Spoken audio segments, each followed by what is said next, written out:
தொடுதல்னா என்ன சொல்லுங்க பார்க்கலாம். தொடுதல்னா என்ன? தொடுதல்னா என்ன? உணர்வு. தொடுதல். இதுல மிகப்பெரிய சைக்காலஜிஸ்ட் சொல்றாரு, மனிதனுடைய தொடுதல் குணமாக்கும் பணியை செய்கிறது. மனிதன் எப்பொழுது அன்போடு பாசத்தோடு அவர்கள் நல்லா இருக்கணும், அவங்க நல்லா வாழணும் அப்படின்னு தொடுறானோ அப்பொழுது அவர்கள் நன்றாக இருப்பார்கள், ஆசீர்வாதமாக இருப்பார்கள் என்று. நம்ம துணி கடைக்கு போனதும் சுற்றி முற்றி பார்த்துட்டே இருந்தேன்னா அந்த துணி கடையில் இருக்கிறவங்க சொல்கிறாங்க, அம்மா இங்கே வாங்க, இந்த புடவையை தொட்டு பாருங்க, தொட்டு பாருங்க, அப்போதான் இது எந்த பட்டால் நெய்யப்பட்டது, எந்த நூலால் நெய்யப்பட்டது அப்படின்னு உங்களால் கண்டுபிடிக்க முடியும்.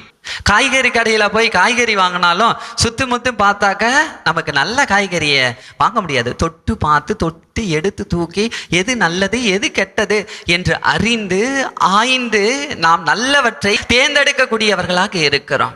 அதே போன்றுதான் இன்றைய நாளிலும் கூட நம்ம ஆண்டவர் இயேசு கிறிஸ்து நம்மை பார்த்து சொல்வது, என்னுடைய அன்பு பிள்ளைகளே, நான் ஒவ்வொரு நாளும் உங்களை தொட்டு கொண்டே இருக்கிறேன், ஒவ்வொரு நாளும் நீங்களும் என்னை தொட்டு கொண்டே இருக்கிறீர்கள், நான் உங்களை தொட்டு ஆசீர்வதிக்கிறேன், நீங்கள் ஆசீர்வாதத்தை பெற்றுக்கொள்வதற்காக என்னை தொடுகிறீர்கள் என்று அருமையாக எடுத்துரைக்கிறார். தொடக்க காலத்திலே அந்த உடன்படிக்கையின் பேழையில் தான் கடவுள் உறங்குகிறார், கடவுள் இருக்கிறார். கடவுளுடைய இருத்தல் அந்த உடன்படிக்கையில் பேழையில் தான் இருந்தது. அந்த பேழையை யாரும் அவ்வளவு எளிதாக தொட்டுவிட முடியாது.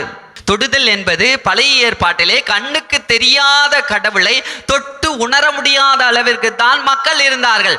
ஆனால் புதிய ஏற்பாட்டின் அடிப்படையில் நாம் சிந்தித்தோம் என்றால், வார்த்தையான கடவுள் மனு உருவெடுத்து நம் மத்தியில் வந்து நம்மை ஆசீர்வதிக்கிற கடவுளாக, நம்மை தொட்டு குணப்படுத்தக்கூடிய இறைவனாக, நம்முடைய நேச தந்தையாக இருக்கிறார்.